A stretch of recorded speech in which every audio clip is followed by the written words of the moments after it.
Mais non, c'est moi qui vais filmer. Salut les gars, bienvenue sur la chaîne de jeunes artisans. Dégage du champ, dégage du champ de vision, toi. J'ai acheté une petite machine, comme vous l'avez vu en introduction de la vidéo. Et j'ai acheté une petite festool symétrique avec un pack de batterie. Et je vous fais une vidéo, pourquoi? Parce que cette machine, j'en rêvais depuis déjà quelques mois, je ne vous cache pas. C'est une scie à onglet non radiale avec plateau modulable. Et en fait, qu'est-ce qui se passe? On s'est coupé des pintes et des moulures jusqu'à 7 cm. Et alors en largeur, je ne sais pas, il faut qu'on voit ça ensemble. Et en fait, c'est vraiment un outil très spécifique pour ébénistes et agenceurs. Donc ça ressemble à ça, on va la déballer ensemble et je vais vous expliquer exactement pourquoi je l'ai choisi. C'est parti.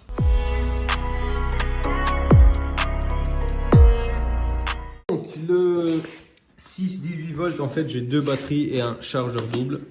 Ça se présente comme ça. Ça je pense que c'est la garantie, ça c'est ce qu'on lit jamais. Et en fait, chargeur double, deux batteries. Et moi j'ai encore deux batteries de stock, donc ça tombe bien. Et en fait, la machine, elle tourne déjà elle-même avec deux batteries. Donc, en fait, j'ai de quoi faire tourner la machine, mais pas vraiment de quoi changer au cas où mes batteries sont vides. Donc, je compte bien compléter cette boîte. Voilà, hop. Et alors, la fameuse machine que je vais déballer tout de suite. Alors, hop là. Allez. Vraiment curieux parce que c'est vraiment une machine qui est hyper spécifique. Et moi, j'adore ce genre de machine. En fait, le travail que je fais avec, je pourrais le faire avec la Capex, la KS60. Elle marche très bien. Mais là, c'est vraiment... Vous allez comprendre. Hop.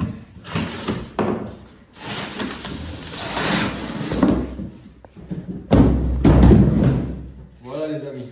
À quoi ça ressemble et comment c'est présenté. Donc, le plateau de précision. La machine, dedans j'ai les roulettes à mettre en dessous. Je vous expliquerai pourquoi. J'ai ici un petit accessoire, je ne sais pas encore ce que c'est, à vérifier. La fosse équerre, justement obligatoire pour travailler avec ce genre de machine. Encore une fois, je vous expliquerai après.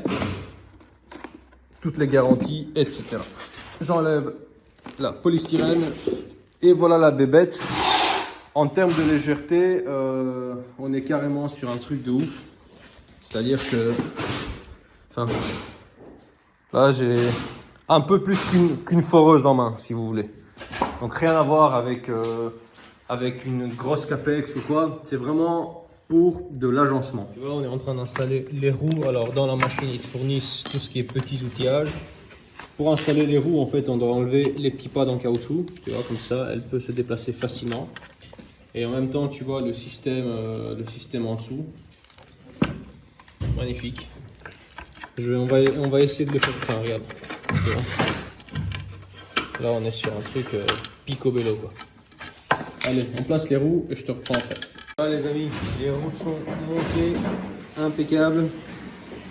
Elle est vraiment facile, hein. Hop là. C'est vraiment un petit outil facile à déplacer.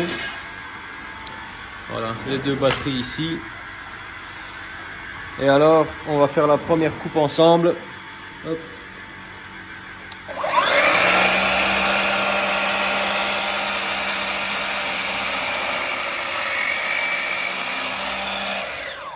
Voilà. Le plateau est prêt. Action! Alors les amis, on va faire une petite simulation de découpe, hein. On va faire une plainte, mais il n'y a pas lieu d'avoir une plainte maintenant, on n'est pas à cette étape-là du chantier, mais comme ça vous visualisez. Je vais me servir de la fosse équerre et alors il y a également cet accessoire qu'on avait, ça c'est pour caler en fait nos morceaux de bois, tu vois. Hop. On a plein de petits endroits pour le placer, il n'y a pas besoin d'outils.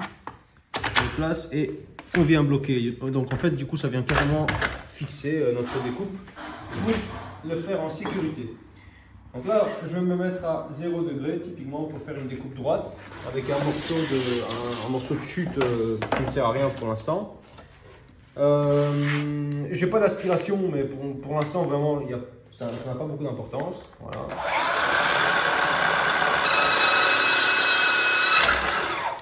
J'ai oublié de vous dire également, on sait régler la variation de la vitesse, qui est très rare sur une scie radiale. Tu vois, là je suis sur 6.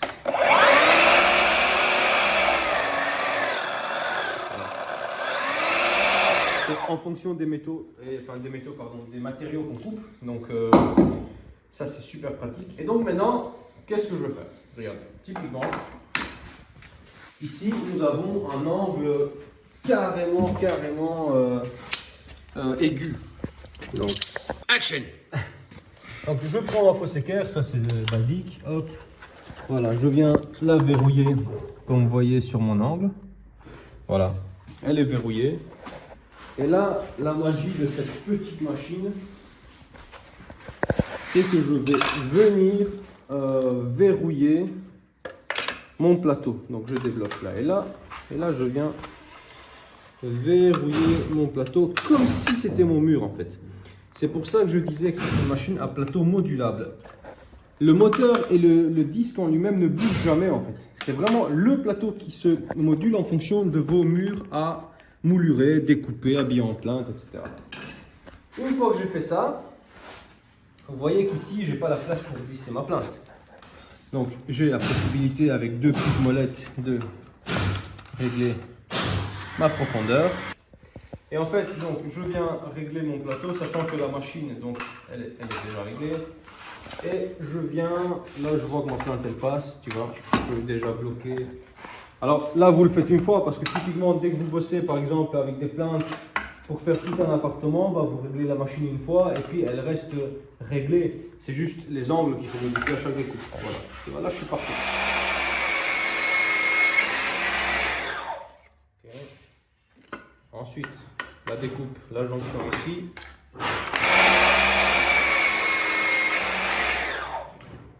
Voilà. Et en fait, la qualité des jonctions, à la fin, c'est ça. Voilà, comme vous pouvez le voir. Voilà. Donc là, on va tester au mur. Sachant qu'on est sur un angle, comme vous le voyez, qui n'est pas du tout à 90 degrés. Voilà. Et en fait, je viens, et là, je place, hop, hop, mes deux morceaux. Voilà. Voilà, les amis. La qualité de la jonction, sans triche, sans rien. Et on est sur un mur qui n'est même pas terminé. Et on va rapidement faire un exemple ici. Par exemple, allez, un angle ouvert ici, tu vois. Donc ça c'est exactement le même principe en fait. Hein. Je viens prendre, voilà. Et là, je viens juste faire ma jonction, mais dans l'autre sens pour le coup.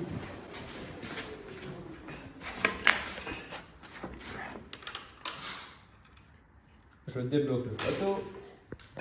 Je viens le connecter dans le sens qui moi m'intéresse, là pour le coup, tu vois. Hop. Hop. Voilà. Et là je suis voilà. Picobello, on bloque. Tout se fait super facilement, hein, sans outillage, sans rien. Et là je viens tout simplement découper.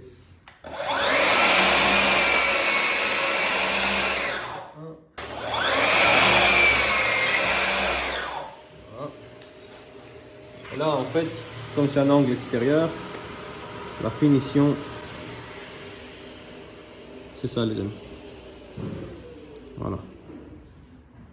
Le degré de précision. On va tester ça sur le mur. Je prends ma fausse équerre. Voilà. Vous voyez, c'est parfait. Et je vais également tester. Ah, attends, elles sont un peu trop longues, je vais juste déligner deux lignes. Voilà les amis, et maintenant les deux morceaux que j'ai coupés. Hop. Voilà, sans triche, sans rien. Voilà. Le degré de précision de cette machine.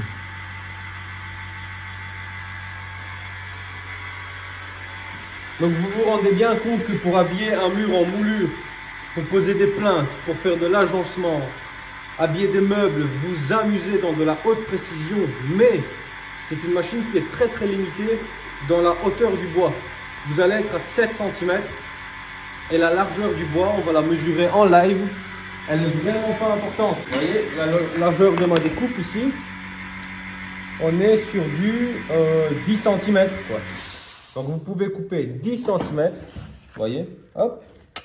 Et en dessous de la machine, j'ai 7 cm, voilà.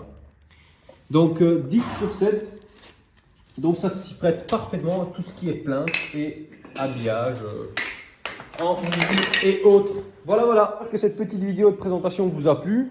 Je vous explique maintenant pourquoi j'ai acheté. Donc j'ai acheté parce que moi je souhaite, dans les futurs appartements que nous allons rénover, je souhaite vraiment commencer à travailler les moulures. Habiller les moulures, en moulure, les plafonds, certains murs, modifier certains meubles. Ça commence à revenir à la mode, c'est de plus en plus sympa. Et alors avoir une machine prévue pour faire que ce genre de travail de précision, eh bien je vous cache pas que c'est super satisfaisant. Et de surcroît, c'est un vrai gain de temps. Donc le prix est conséquent, vous l'avez vu en début de vidéo, je vous ai même montré la facture. Mais je pense que ça va vite être rentabilisé. Et j'ai hâte de la tester réellement en conditions réelles. Là, c'est juste un exemple. Mais aussi très important, la hauteur de la machine, en fait, elle fait pile la hauteur d'un 6 teneurs, pas ce modèle-là, juste un peu plus petit. Pile la hauteur d'un 6 teneurs. Donc, si vous voulez couper une plainte qui fait 4 mètres, en fait, vous la mettez sur un 6 teneurs en bout et sur l'autre bout sur la machine et vous délignez votre plainte. En fait. C'est pas plus compliqué que ça. Voilà, voilà, j'espère que cette vidéo vous a plu. Nous, on vous dit à la prochaine et à bientôt dans de prochaines petites aventures. Ciao, ciao.